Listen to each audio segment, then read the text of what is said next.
Alô, Employer Branding Lovers! Está começando agora mais um episódio do EBBcast. Eu sou o Caio Infante. Eu sou a Winnie Fernandes. E eu sou a Suzy Claverry. E esse é o podcast do Employer Branding Brasil. Alô, Employer Branding Lovers! Tudo bem com vocês? Sou a Winnie. Não é a abertura do Caio Infante hoje, é a Winnie aqui mesmo, mas cheia de energia, com mais um podcast. Já são mais de 60 episódios. Vocês têm noção da quantidade de histórias, da quantidade de cases e de pessoas que a gente conversou?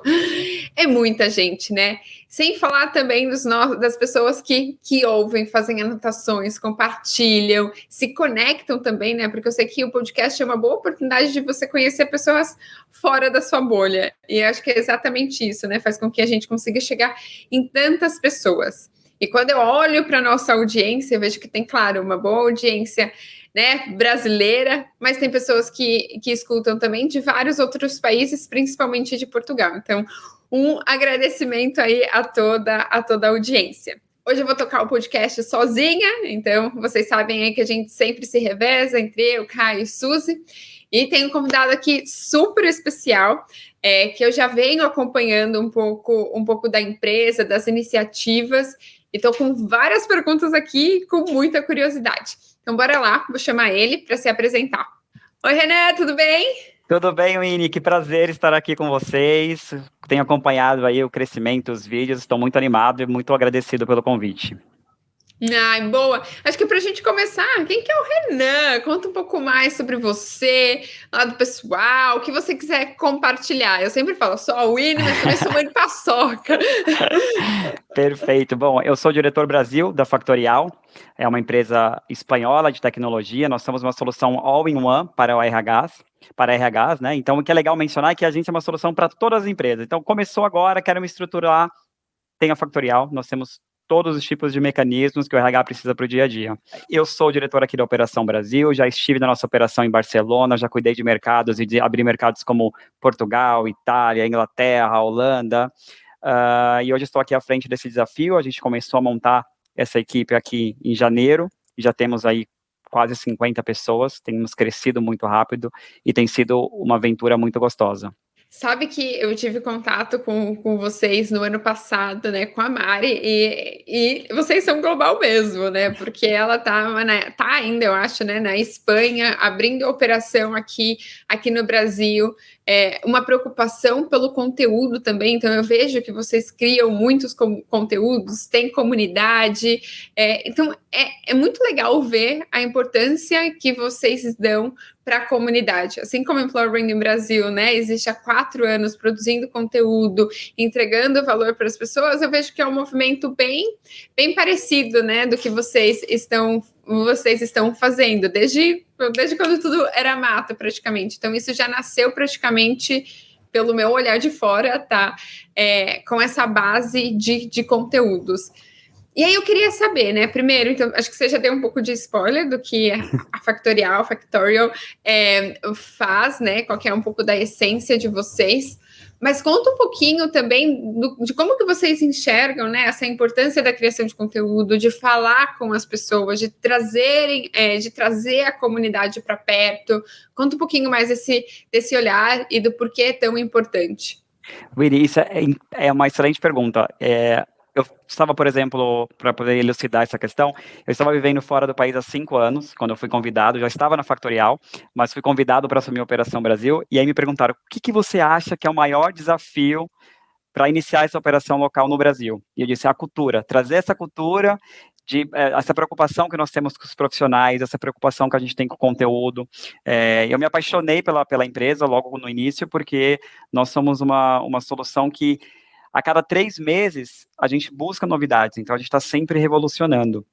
Então, é muito legal, muito gratificante poder gerar conteúdos, trazer os profissionais de RH mais para perto, poder chegar essa informação até o colaborador e montar essa rede. Hoje nós temos presença em 67 países, nós temos 65 mil usuários em todo o mundo. Então, é muito rico a quantidade de feedback que a gente recebe e que a gente sabe as particularidades de cada mercado e de como a gente pode trazer novas experiências para o Brasil.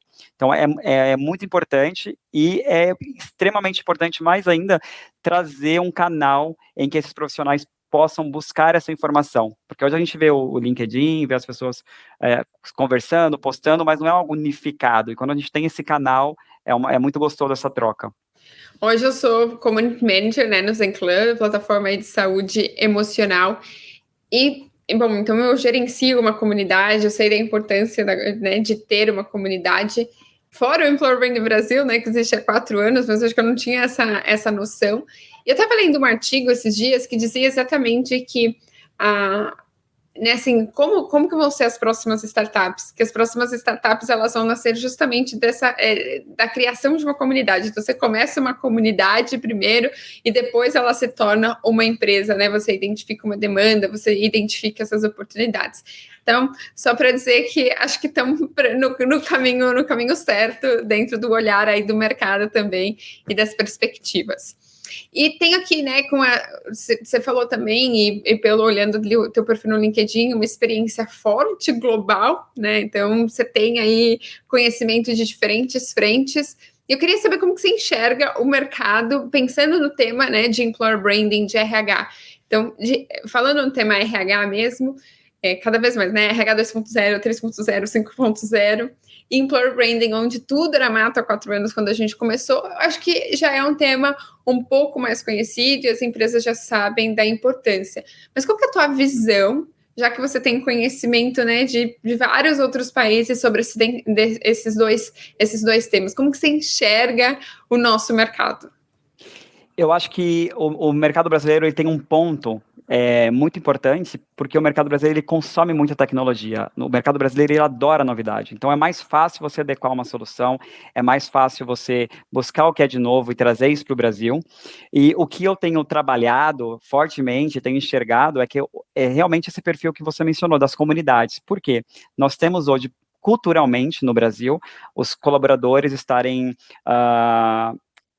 acostumados com o modelo de hierarquia, o modelo que eles têm que seguir exatamente uma regra, tem os processos muito bem definidos. E nós, da Factorial, nós fazemos diferente. Então, e é um exemplo do que tem acontecido com as startups.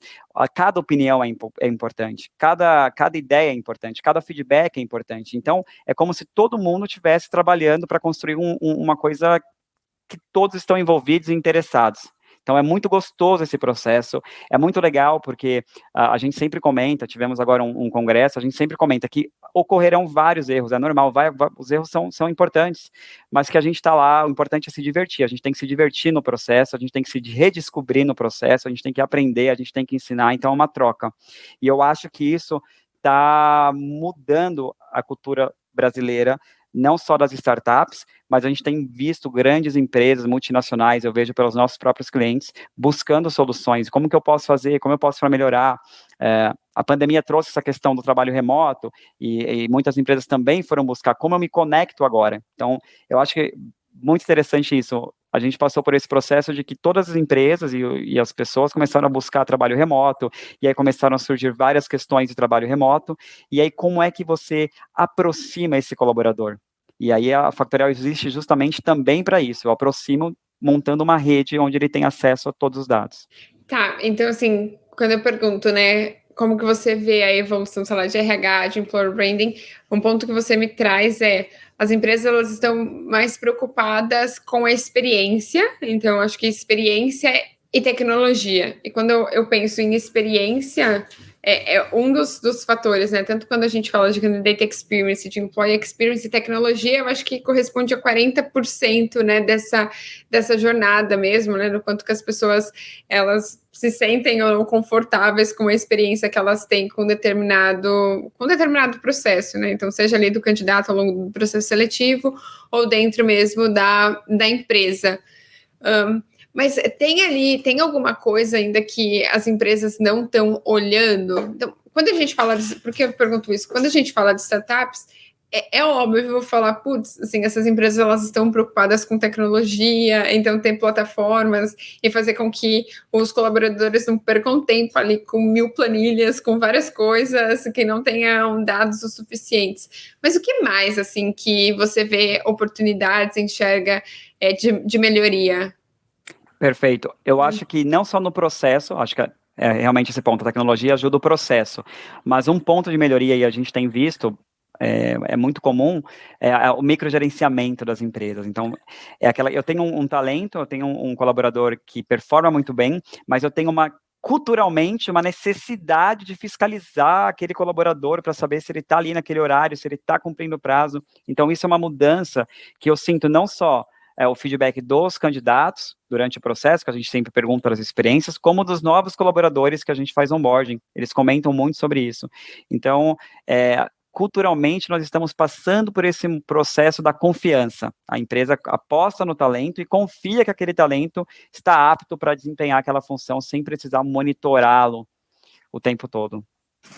Maravilha, e aí me faz lembrar, né, das empresas agora que dizem ter um trabalho híbrido, né, ou seja, o trabalho remoto, você pode trabalhar remoto e alguns dias da semana você vai para o escritório, mas aí quando você olha mesmo ali, né, na operação, nesse gerenciamento do híbrido, você vê que todos os líderes vão de segunda a sexta, né, então o quanto de fato isso é real, essa liberdade. Então acho que tem um desafio cultural ainda para ser enfrentado. E uma outra coisa, abre o meu LinkedIn, né? Tem muitas coisas acontecendo ali, né? O movimento, seja das pessoas pedindo demissão, uma alta rotatividade, as empresas também, as startups fazendo desligamento em massa, né? Aí startups, empresas que diziam assim, super família. E também aí um número de desemprego alto, né, como consequência. O que você acha que as empresas podem fazer, né? Quais são os cuidados que elas deveriam ter nesse momento? Como superar isso? Tem aí alguns caminhos, alguns caminhos para quem está nos ouvindo? Tem. Na verdade, a gente fala muito do RH estratégico, e aí quando a gente é muito estratégico, a gente tem que prestar atenção, porque a gente, além de estratégico, nós temos que ser um RH humanizado. Então, a preocupação com as pessoas é sempre muito importante. Então, para a gente montar uma estratégia, a gente tem que partir desse princípio de que nós trabalhamos com pessoas, nós nos importamos com pessoas, e nós vamos conseguir atingir o nosso objetivo através dessas pessoas. Então, as empresas têm que tomar esse cuidado com esse posicionamento, com a transparência de onde ela está hoje, aonde ela quer chegar. Eu até costumo dizer que a gente pode fazer esse processo a 4 mãos. Então, eu acho que essa participação, ter a visão bem clara, o colaborador, mesmo que é uma startup, ele sabe onde a startup quer chegar, ele tem a clareza, ele tem a visão da opinião dos founders, dos investidores, e a gente consegue construir isso junto a 4 mãos. O que tem acontecido é que as empresas têm tomado decisões estratégicas, não comunicado aos seus colaboradores, que fazem parte de um projeto que eles não sabem qual. E isso é preocupante. Comunicação é tudo, né? Não tem jeito. E uma coisa que eu estava vendo, assim, a gente já tem um podcast que a gente gravou que falamos sobre alumni, então a importância desse cuidado, né, também das pessoas que saíram da tua empresa, seja porque elas pediram para sair ou porque elas foram desligadas, né? Então, como você manter esse contato ainda, seja assim com um encontro anual, como muitas das empresas fazem, seja com newsletter para falar o que está acontecendo na empresa, como que ela está evoluindo. Então, acho que esse é um ponto bem interessante também que gostaria aqui de compartilhar aí com quem está nos ouvindo. Entrevista de desligamento, que parece algo super simples, mas que não são todas as empresas que fazem, é uma porcentagem muito pequena ainda. E um terceiro e mais recente que eu vi são as empresas fazendo quase como uma entrevista de desligamento, mas com quem está na empresa, com quem faz parte ainda, para você conseguir identificar mais rápido se tem alguém ali, tipo, pendente, né, que está querendo sair, mas que você não tem essa visibilidade. Então, façam uma busca aí no Google sobre esse termo, que eu acho que vocês vão encontrar várias matérias bem interessantes. Eu li aí recentemente, isso ficou na minha cabeça, assim, nossa, olha só, que legal, essas coisas que parecem tão simples, mas pode te trazer um diagnóstico tão preciso, né, para você, de fato, conseguir agir de uma maneira mais rápida. E entrevista e demissão humanizada também, né? Se já que vai fazer demissão, se precisar que faça pelo menos de uma maneira humanizada. Não vai colocar todo mundo no Zoom aí e mandar a galera embora, pelo amor de Deus. É parte desse processo da comunicação, e é muito importante. Eu acho que, como a gente utiliza essa ferramenta, então, você mencionou da entrevista de desligamento, e eu brinco, a gente tem uma brincadeira interna, até vou compartilhar isso com vocês. A gente fala, muitas empresas estão se estruturando Então, por exemplo, elas não têm a entrevista de desligamento, elas não têm avaliação de desempenho. Então, eu sempre brinco com avaliação de desempenho. E aí, eu sempre pergunto, tá, mas por que você quer fazer avaliação de desempenho? Porque geralmente você está no dentista e você lê uma revista que tem avaliação de desempenho e fala, vou fazer. Não é assim. A avaliação de desempenho não é a avaliação em si que é tão importante, é o resultado. O que eu faço com aquele censo? O que eu faço com aquela informação? Porque senão eu vou adotar um método que eu não sei utilizar, eu vou ter os dados e eu não sei como melhorar. Então, é uma avaliação de diagnóstico. E a mesma coisa, a gente fala aí da entrevista de desligamento, é um diagnóstico. Então, a gente precisa saber, não é só implementar o método, o processo, é saber o que eu faço com esse censo, o que é o mais importante. E uma dúvida, na Factorial tem essas funcionalidades, então, o processo de admissão, avaliação de desempenho, são funcionalidades que a plataforma oferece? Sim, nós temos desde a parte do onboarding, a comunicação com o colaborador, o envio de documentos, a gente tem avaliação de desempenho, pesquisa de clima, canal de denúncia, e é muito legal. Eu gosto muito do nosso modelo de avaliação de desempenho, porque a gente tem um mapa quente, então, assim, exatamente os pontos daquela avaliação que são preocupantes. Eu também tenho os OKRs vinculados ao desempenho. Então, a partir do momento que eu pego aquele censo, eu já vejo que tem um dado preocupante, eu já consigo estabelecer os OKRs de melhoria e fazer o acompanhamento. Então, é uma solução bem completa mesmo, e a gente tem aperfeiçoado, e é um canal único. Eu sou suspeito, né, porque além de dirigir essa operação, eu sou apaixonado aí pela solução. Genial. Boa. E o que você vê, né, como principais mudanças para o futuro do trabalho? Eu sinto que você já está um pouco no futuro, né, com todas essas funcionalidades em um único lugar, mas o que você enxerga aí desse impacto, dessa mudança, dessa evolução, né, na real? O trabalho remoto veio para ficar, a gente tem visto isso. Uma grande evolução é que a gente tem visto nesses processos de demissão em massa nos Estados Unidos, que a gente tem acompanhado, que as pessoas estão buscando empresas e soluções que elas se identificam. As pessoas hoje, elas estão qualificadas e elas estão em um momento de buscar trabalhar em empresas que elas acreditam. Então, o employer branding é muito importante nesse sentido. As pessoas, cada vez mais, estarão mais seletivas com as suas escolhas profissionais. Então, as empresas têm que ter essa preocupação também, porque isso afeta diretamente, não só na procura de novos talentos, mas na retenção.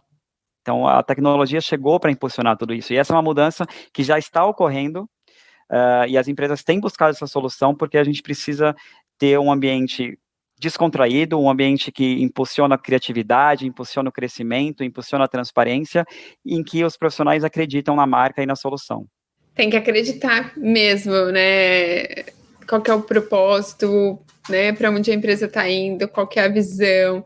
E cada vez mais a gente vê as marcas sendo cobradas por posicionamento, né? Então, seja com fornecedores, parceiros que ela traz. Então, como que você se posiciona aqui, né? Você trouxe essa influencer, trouxe aquela empresa.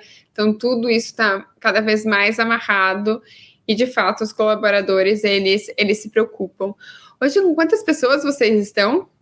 No mundo, nós temos pouco mais de 700. Essa é outra história engraçada. Vocês têm há quanto tempo? Desde 2015. Eu estou há 2 anos na companhia. Quando eu entrei, nós éramos 85 pessoas. Então, em 2 anos, nós demos esse salto para 700. A projeção é chegar até 1.000 ao fim do segundo semestre. E no Brasil? Nós temos agora, com todas as áreas, 53 pessoas. E vai chegar em quantas? Nossa previsão é 150 até o final desse ano. Olha! Estamos aí no longo processo de recrutamento. É uma grande oportunidade, é muito gostoso. A gente se diverte muito. Esse é o nosso diferencial. A gente se diverte muito durante o dia. E a gente fala muito sério também. Então, é bem transparente e bem divertido. E é essa a cultura que a gente quer trazer. Porque, para mim, a conta, não fechava. Nossa, mas são novos, né? Vamos dizer assim, é nova a empresa. Como que ele já tem toda essa solução, né? Porque o desenvolvimento demora um pouco, mas não, estão aí, desde 2015, que agora está chegando mais forte no Brasil mesmo. Eu comecei, até uma história curiosa, eu comecei há 2 anos para abrir o mercado português. Eu morava em Portugal, para abrir o mercado português, e aí em pouco tempo eu comecei a desenvolver o mercado, ajudar com o mercado italiano, e aí eu comecei a perceber que as empresas estavam buscando a solução para países que a gente não estava operando ainda, como a Inglaterra, a Alemanha, a Holanda, e aí eu pedi, falei, gente, deixa eu aqui eu ajudar com esses leads, porque de repente a gente consegue levar essa solução para esses mercados. E aí começamos a converter em negócios, em solução, receber feedback de cada mercado, e ao fim do primeiro ano a gente estruturou uma área específica para cada país. Então, hoje a gente tem uma equipe muito grande que cuida de Alemanha, uma equipe muito grande que cuida da Inglaterra, daí que nasceu a necessidade do escritório Brasil, o escritório México, o escritório nos Estados Unidos. Então, a gente foi crescendo desse feedback, dessa necessidade das empresas mesmo. E você cresceu rápido, né? Então, se a gente for ver, então você é diretora aí de tudo. E você entrou fazendo o quê?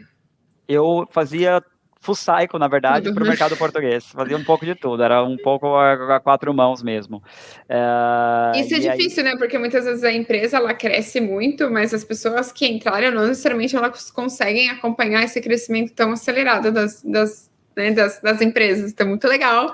Tipo, foi junto ali, ó, na mesma velocidade. E essa é a nossa política 100%. Hoje, quando a gente vai para a matriz, que tem 490 e poucos funcionários, o que a gente vai para a matriz, toda a liderança é muito jovem. São pessoas que começaram com SDRs, começaram no cargo inicial de vendas, e a gente tem essa consciência de que toda a nossa gestão é jovem e a gente está aprendendo juntos. E esse é um processo muito transparente, tanto para o colaborador quanto para o gestor. Olha, eu preciso te dar esse feedback, eu preciso receber o seu feedback, porque eu também estou na mesma jornada.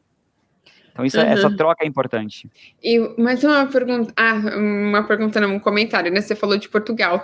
Esse ano a gente vai ter a primeira turma aí do curso de Employer Branding em Portugal. Então, se tiver pontes aí conhecidos nesse meio, fica à vontade em fazer as conexões aí para nós. A gente tem alguns alunos já, né, que compraram o curso online, tiveram essa experiência, mas agora vamos para lá dar um curso presencial para todo mundo. Estou empolgada. É um excelente mercado, vocês vão gostar muito. Tenho muitos contatos para passar, foi o primeiro mercado. Morei 5 anos, eu sou apaixonado por Portugal, a cultura, fiz muitos contatos e é excelente oportunidade, vocês vão encontrar coisas bem legais.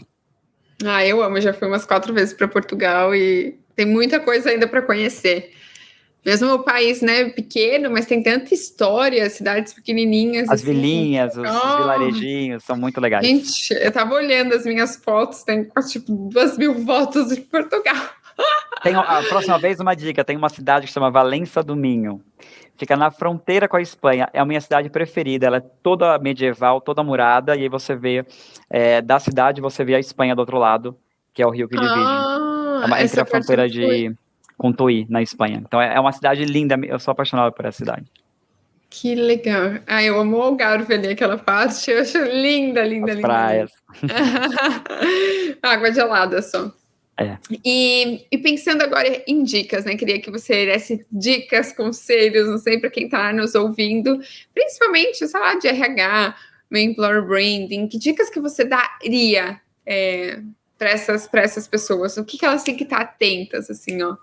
Para onde o mercado está indo, tipo, olha, agora é o momento de investir nisso, tem que ficar atento a esse outro ponto. A dica é sempre investir em melhorias na comunicação, para que você não tenha uma comunicação falha. A dica é que você consiga investir em processos transparentes e fazer a gestão, passar essa mensagem para os gestores. Então, os gestores, vocês precisam ser transparentes, vocês precisam entender as dificuldades, nós estamos todos num processo de aprendizado. E buscar também profissionais que têm se destacado, buscar empresas que têm se destacado por excelência em algum processo. Isso é muito importante, essa troca é muito rica. Eu não sou o profissional que gosta de dizer, olha, eu li esse livro aqui e eu vou fazer exatamente o que essa pessoa fez, porque nós temos vivências diferentes, mas alguma coisa que deu certo ali te traz uma ideia, depois outra coisa que você aprendeu ali também te traz uma outra ideia e você monta o seu próprio processo. Então, eu sou muito fã de, através desses feedbacks, a gente montar o nosso próprio processo. Eu tenho até uma dica de leitura que eu gostei bastante, eu vou aproveitar aqui para te passar, que é A Regra é Não Ter Regra. que é um dos fundadores do Netflix. Eu gosto muito dessa leitura. Ele conta do começo, da dificuldade, ele conta de como eles estavam, no início, interessados em chamar a atenção da Blockbuster, e que depois tudo se modificou, o processo inteiro se modificou, e hoje eles são um fenômeno das dificuldades da gestão. Então, é uma leitura que eu gosto bastante. Eu demoro para ler esse livro, porque eu paro um pouquinho, aí reflito, aí penso como que eu posso aplicar alguma coisa, aí, junto com alguma experiência que eu já tive, com o aprendizado de gestores excelentes que eu tive também em outras empresas. Então, acho que é tudo parte de um processo. Acho que, né, no final, não tem receita de bolo, mas tem experiências que outras pessoas já passaram, né? E daí você linka isso com alguma outra informação que você teve, pega um outro ingrediente e faz ali a tua mistura de acordo com o momento que você tá, né, da sua empresa. Porque muitas das vezes acho que tem uma necessidade, uma ânsia de você olhar para uma pessoa, olhar para uma empresa, né, ou para uma outra área e falar assim, nossa, mas olha só, eles já estão fazendo isso, a gente também precisa fazer isso. Mas eles começaram de algum lugar, né? Existe um nível de maturidade onde você vai caminhando, de repente você, nossa, mas a gente construiu tudo isso? Sim, construiu tudo isso, porque é um processo de construção, né? Você não dá passos aí maiores do que a perna. As coisas vão acontecendo aos poucos. Eu imagino que a mesma coisa com o sistema, né? Com a Factorial. Vocês têm todas as soluções. Não necessariamente as empresas elas precisam contratar e já utilizar todas as soluções, né? Então, principalmente dependendo do tamanho da organização, quais são as maiores dores. Então, ok, nesse momento eu tenho que cuidar desse processo. A avaliação de desempenho vai ser implementada no próximo quarto, no próximo semestre.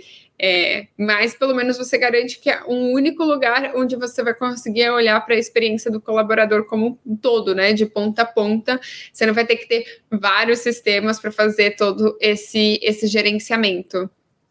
Esse é um diferencial. Por exemplo, as pessoas chegam e me falam, eu tenho esse sistema para fazer isso, aquele sistema para fazer aquilo, e um outro sistema para fazer uma terceira coisa, e eu sempre falo, tá, mas se você precisa de um relatório, como que você faz? Então, essa é uma vantagem. A gente tem uma solução também de Business Intelligence que gera relatórios automáticos, ou que você pode customizar, que tem todos os dados, você tem a visão 360 da sua empresa, e ele é feito automaticamente e atualizado de acordo com cada input que é colocado. Então, é bem interessante para tomada de decisão, para uma situação de diagnóstico. É muito enriquecedor ter acesso a uma tecnologia que te traz tudo isso.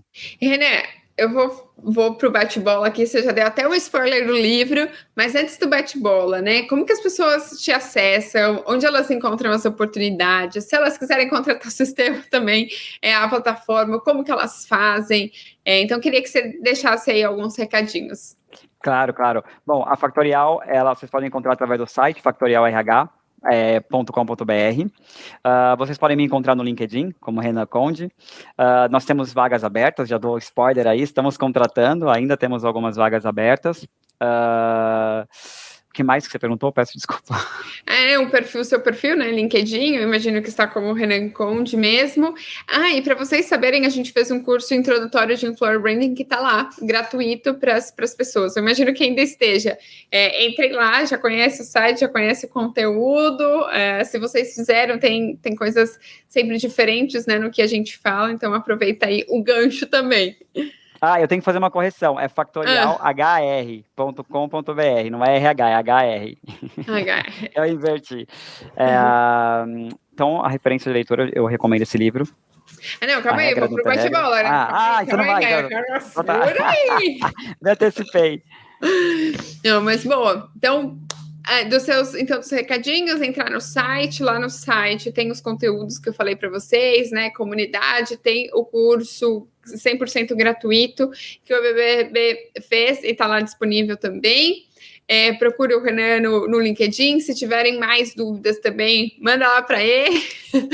Vai ser um prazer. Desculpa aí, mas manda Respondo todo mundo. Responde todo mundo, vamos ver. E bora pro bate-bola. Adoro essa parte, me sinto Marília Gabriela aí, ó. Boa. Bom, dica de leitura. A regra é não ter regra. Boa. Pessoa que te inspira. Karina Sato Raal. Empresária, multi-empresária, ela atua aí em diversas frentes, me inspira há mais de 17 anos que eu acompanho. A pessoa humana, visionária, me inspira cada vez mais. Olha, já ouvi isso de outras pessoas. Vou pesquisar. Mas às vezes tem podcast dela, não sei, entrevistas. Ela tem participado de alguns bem legais. Ai, boa. Empresa que você tem como referência ou por que as pessoas deveriam trabalhar aí na Factorial? Bom, as pessoas deveriam trabalhar aqui na Factorial porque é muito divertido, é muito enriquecedor e é participar de um projeto em construção. Então, é bem legal você sentir parte de um processo que tem dado certo. E para fechar nosso bate-papo, uma frase. Olha, nós temos uma frase inteira da Factorial que eu vou compartilhar, que é: divirta-se, não importa o que você esteja fazendo, divirta-se no processo. Então, uma frase que eu vou deixar aí, que é bem nossa, não é nada tirado de nenhum livro, mas é da nossa própria vivência. É isso, boa. Muito, muito, muito obrigada. Adorei falar contigo. Fique à vontade para dar outros recadinhos, o que você quiser falar, mas com certeza achei esse papo, sim, super enriquecedor. Tanto da tua história, né, de ver todo o teu crescimento, ver a evolução da empresa também, né, ver que uma empresa que começou ali pequenininha, já está em tantos países, levando solução, levando inteligência e facilidade, né? Então, como que o RH, de fato, ele pode ser muito mais estratégico. Então, você ter esses temas, né, processos muito estruturados para que você consiga pensar, ok, com base nessas informações, as pessoas que eu tenho aqui, a gente tem que seguir essa estratégia. Então, faz com que as pessoas consigam ter muito mais tempo para, de fato, ser o RH 5.0, né? Eu acho que a tecnologia, ela está aí, de fato, para isso. Excelente, é isso mesmo. Eu tenho comentado bastante, principalmente nas redes sociais, a tecnologia ela nos auxilia com o processo, tá? Mas é muito importante que a gente nunca perca o lado humano. O RH tem que ser humanizado e a gente utiliza a tecnologia para aprimorar esse processo, mas não pode só usar a tecnologia e deixar que a inteligência artificial e com todas as novidades tomem decisão ou diminua o fator humano. Boa. Obrigada! Imagina, eu agradeço a participação, obrigado. Você ouviu o EBBcast. Para ouvir este e outros episódios, estamos disponíveis em todas as plataformas digitais. E não se esqueça de nos seguir no LinkedIn e Instagram. É só procurar Employer Branding Brasil.